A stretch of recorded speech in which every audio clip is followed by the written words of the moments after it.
నిజామాబాద్ జిల్లాలో అకాల వర్షాలు అన్నదాతలను ఆందోళనకు గురిచేస్తున్నాయి. బుధవారం కురిసిన భారీ వర్షానికి పలు ప్రాంతాల్లో మిగిలి ఉన్న ధాన్యం కూడా తడిసిపోయింది.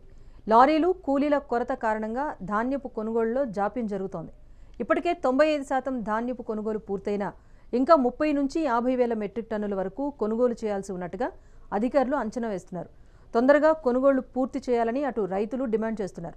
దీనిపై మరింత సమాచారం మా నిజామాబాద్ ప్రతినిధి విఘ్నేష్ అందిస్తారు. మనం ప్రస్తుతం ఆర్మూర్ మండలం ఇసపల్లి గ్రామంలో ఉన్నాం. మనం చూస్తున్నాం ఇక్కడ ఒక ప్రైవేట్ స్థలంలో రైతులు ధాన్యం అమ్మడానికి తీసుకొచ్చిన మనం అక్కడ చూస్తున్నాం. అవన్నీ కూడా కుప్పలు, ధాన్యం కుప్పలు.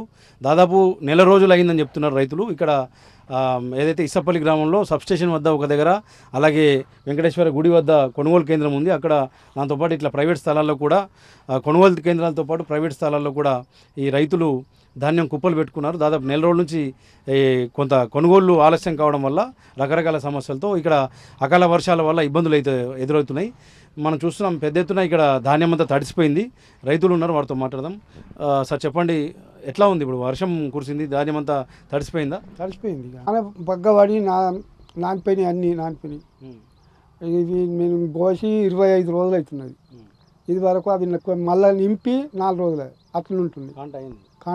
కాంట అయి 4 రోజులే అవి అంతే ఉంటున్నాయి. ఎవరు వేసుకొని పోతలేరు.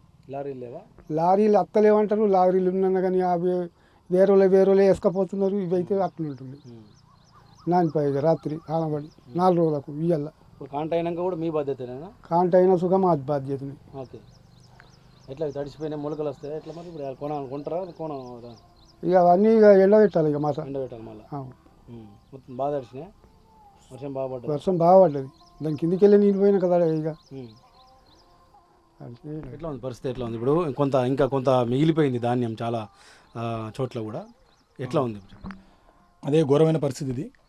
అంటే వడ్లు టైంకి వెళ్ళడానికి కారణం కూడా ఇవి వాతావరణం కూడా అనుకూలించకపోవడం కూడా కారణం. ప్రభుత్వం ఏమనలేము కూడా, గట్టిగా క్వశ్చన్ కూడా వేయలేము.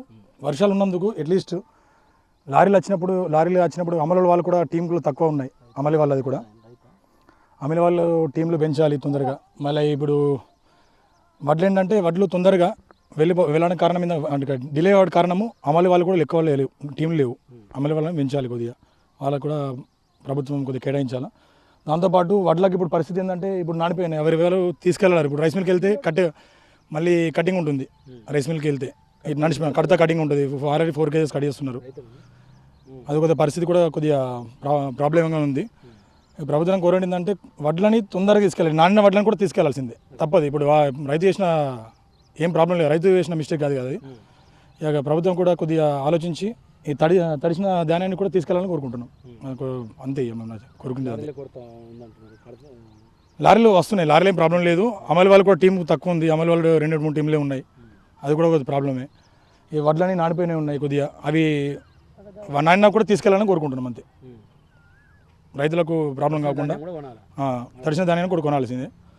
అదే మేము కోరుకునేది. అది కోసి 20 రోజులు అయిపోతున్నది. ఆనాలు పడుతున్నాయి, సంచులు ఇస్తలేరు. మన కాంగ్రెస్ ప్రభుత్వం ఇట్లా చేస్తే ఎట్లా? ఇది ఇంత తడుస్తున్నది, ఎన్ని రోజులు అయిపోతున్నది. అడిగితే సంచులు ఇయ్యరు, అడిగితే ఇప్పుడు రేపు అంటారు.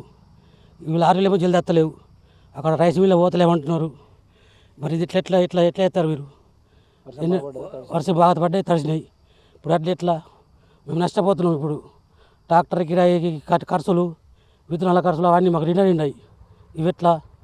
మీరే నిర్ణయించాలా. రోజులు అయిపోతున్నది, కాలేదు. సంతులు ఇవ్వలేరు. ఇంకా ఇవి గల రేపు అనుకుంటే అనబడ్డది ఇలా మళ్ళీ. ఇది ఎట్లా అయ్యా? మీరే వర్షం భయపడేది మాకు నష్టమేనా మొత్తం. ఇన్ని రోజులు చేసి బాగా నష్టపోవడేనా. ఇక మాకు మీరే నిర్ణయించి ఆలోచించి చేయాలి మీరు. కాంగ్రెస్ ప్రభుత్వానికి నమస్కారం. చూస్తున్నాం ఇసపల్లి గ్రామం, ఇది ఆర్మూర్ మండలం. చాలా చోట్ల అంటే ఈ గ్రామంలోతో పాటు చుట్టుపక్కల కొన్ని గ్రామాల్లో కూడా ఇంకా ధాన్యం కొనుగోలు జరగాల్సి ఉంది. జిల్లా వ్యాప్తంగా, నిజామాబాద్ జిల్లా వ్యాప్తంగా 95% ధాన్యం కొనుగోలు పూర్తయి. అక్కడక్కడ మాత్రం ఇక్కడ ఇంకా ధాన్యం కొనుగోలు జరగాల్సి ఉంది. ఏదైతే ఇంకా పెండింగ్లో ఉందో అక్కడ తొందరగా ధాన్యం కొనుగోలు చేయాలి. వర్షాల వల్ల ఇబ్బందులు పడుతున్నామని చెప్పి రైతులంతా డిమాండ్ చేస్తున్నారు. కెమెరామెన్ రవీందర్తో విఘ్నేశ్వర్, మెగా 9 న్యూస్, నిజామాబాద్.